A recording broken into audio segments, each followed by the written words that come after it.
Various times over the years, people have indicated that they believe that Michael was actually in witness protection in the story of GTA 5. Now, it's subtle, but it's not actually really that subtle if you play the game and listen to the dialogue, that Michael was lying. He was never actually in witness protection.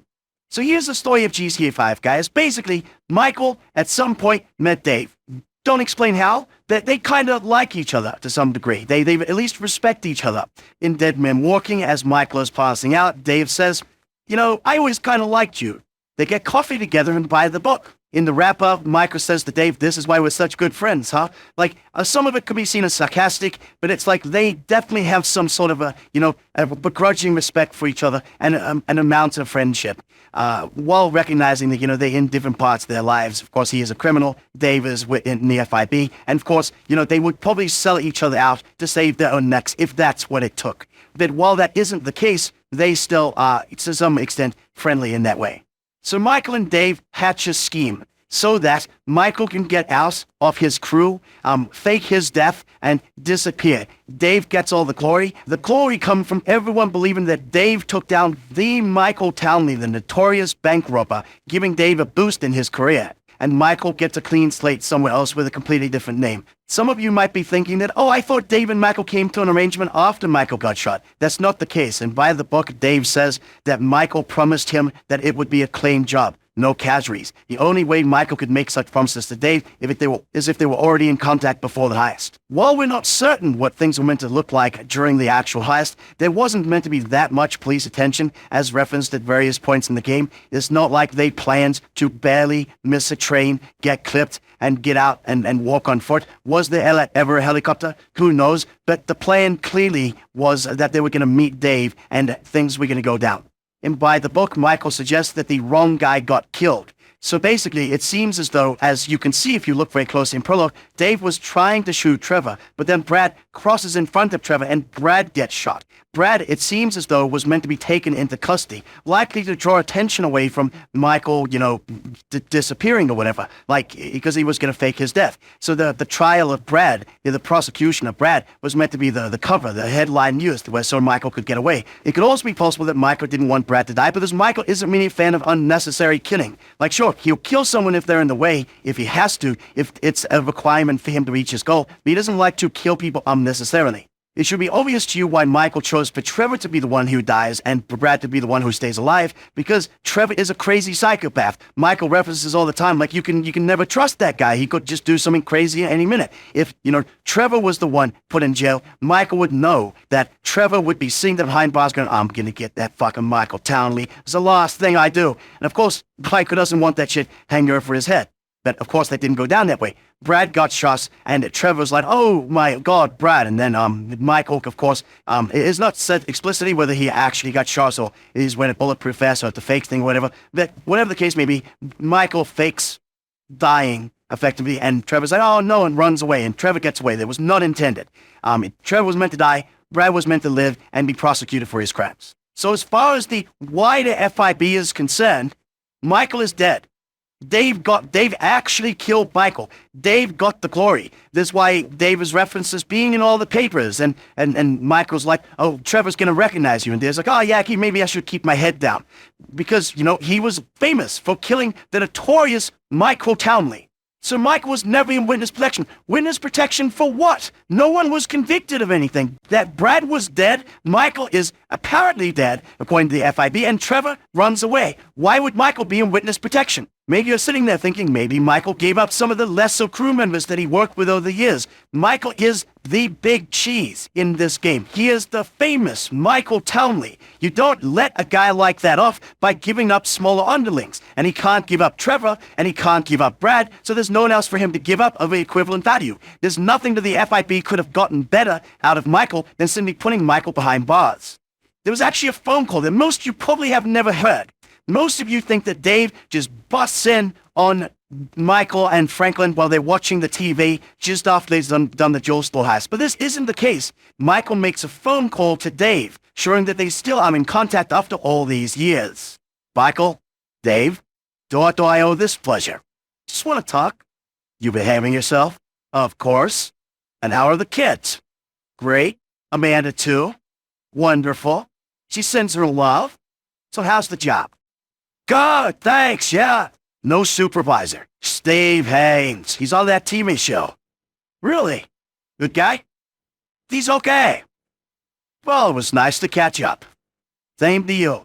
What's important here is that as far as Dave and Michael were concerned, only they both knew that Michael Townley was still alive. No one in the FIB knew. Trevor certainly didn't know. And Michael was completely unaware that Lester knew the entire time. At the beginning of Dead Men Walking, Dave actually threatens Michael with more people becoming aware of Michael being alive. He says, well, Michael, if I go down, they can look through my files, see things I've done. Sure, I get 3 to 5 years, but you're Michael Townley. They find that you're alive, you go away forever. Michael's like, fuck you. Steve finds out that Michael is alive because Dave tells him. Steve is his superior, and both Dave and Steve are corrupt, needing to do things off the book, and that's how Steve gets involved, and that's how Steve then learns of Michael being there. The reason why Michael says he's in witness protection is when he needs to contact Lester to get information about the Joe Store heist and whatnot, and then the case in the Joe Store, and Lester's like, so, why aren't you dead? And I've always known you're not dead, but so what happened then? Michael's like, witness protection, man, what can I say? Like, it just, this is how things went down, and, I woke up and, they gave me a deal. Which, of course, is stupid, and Les is like, my dude, you live in a mansion. Why would the FIB give you a mansion? And Michael's like, I guess it's the best cover, man. Like, what can I say? Les like, yeah, but why would you be giving an FIB agent, speaking of Dave, 5 figures a month? And so Michael's like, okay, you got me. I'm not really in witness protection. I'm very impressed that you tracked down all that money, and I'm very impressed you know I'm alive. Good for you. Just to be clear, Michael says he's in witness protection as an excuse for why he's been missing all this time when people find out that he's actually still alive. Oh, you found me? I've been in witness protection, by the way. Michael's deal with Dave was not in any sense on the books. It wasn't a sanctioned FIB thing. It was a deal between a corrupt FIB agent and a career criminal. And you imagine the 10 figures that Michael is giving to Dave is so that Dave never has any reason to rat him out. It's like, well, if I rat Michael out, then I won't keep getting the 10 grand.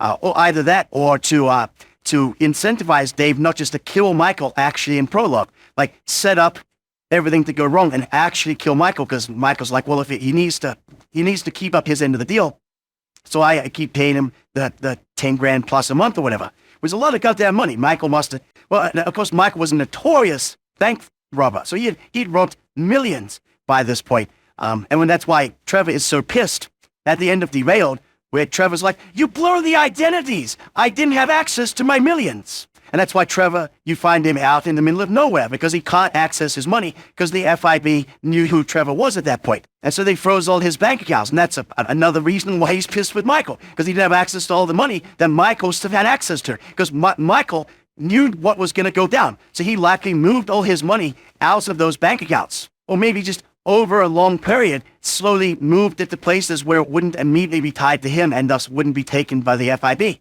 When Trevor first comes to meet Michael again, Michael's like, oh, shit. And Trevor's like, so, how are you still alive? And Michael's like, I am in witness protection. Shit went down there, man, and I just, I took a deal, And Trevor's like, oh, yeah? Is that right? Is that right? Trevor doesn't seem fully convinced that he is his best friend is back alive. He had a rest in peace Michael tattoo on his shoulder. He clearly cared a lot for Michael. He doesn't want to believe that Michael betrayed him. Dave and Michael on the mission by the book reference why it's likely that Trevor just didn't kill Michael where he stood, believing him to be a traitor. Because there were 2 options at this point. The first option is that Michael betrayed Brad and Trevor. He set up a deal and he bailed. He got out. He betrayed Brad and Trevor to save his own neck. Or what everything looked like at the surface actually took place. Everything went to shit. Brad got shot. Michael got shot. And so Michael just took a deal, went into witness protection. And so Trevor is like, okay, so either this guy betrayed me or, he just took the best option given the circumstances. He got shot. He woke up and he was offered a deal by the FIB and he took it. And Trevor doesn't know which one of these options is the true reality. And so the entire time, Michael's like, is he going to figure this shit out that I actually betray him? Or is he going to, that uncertainty going to keep me alive? And it's only until way later in the game, with Bury the Hatchet, Trevor's like, wait a second. There was a funeral. Who was in that coffin, if not you? Because all this time Trevor has thought Brad is still alive. He's like, wait a second, you really did betray me. It all clicks in his head like, nah, and he runs off and confirms it, and then he hates Michael until they eventually patch things up, whatever. At no points is Michael in witness protection, is what I'm trying to say. The entire story doesn't make sense with him being in witness protection. And it's crazy how many people think he was actually in witness protection for some capacity. For what? A more interesting question to me is whether or not Dave shooting Michael was a part of the plan. Like, you go frame by frame and you can kind of see some blood kind of pop out the front of Michael, but there's no like bullet hole in the back. There's no blood coming out of the back of his shirt. Like, did he wear some armor? But why was there any blood at all? Was the blood a mistake on Rockstar's part? Like, was this an improvised thing on Dave's part? Was Dave actually trying to kill Michael? Like, oh shit, this is all gone to hell. I gotta kill Michael right now or he's gonna talk about our deal. But then how did Michael get away? How was Michael meant to get away to begin with? Was Michael meant to fake his death or just like escape somehow? Like, none of this is really expanded upon. All we know is what ended up happening, which is, of course, that Dave and Michael, that deal did end up being completed in some fashion, and Michael got off scot-free. Getting a new life, faking his death. But how much of what happened was intentional and how much was improvisation based on what occurred? We'll never know, I guess. Yeah, I hope this helps you understand a bit of GTA 5 lore.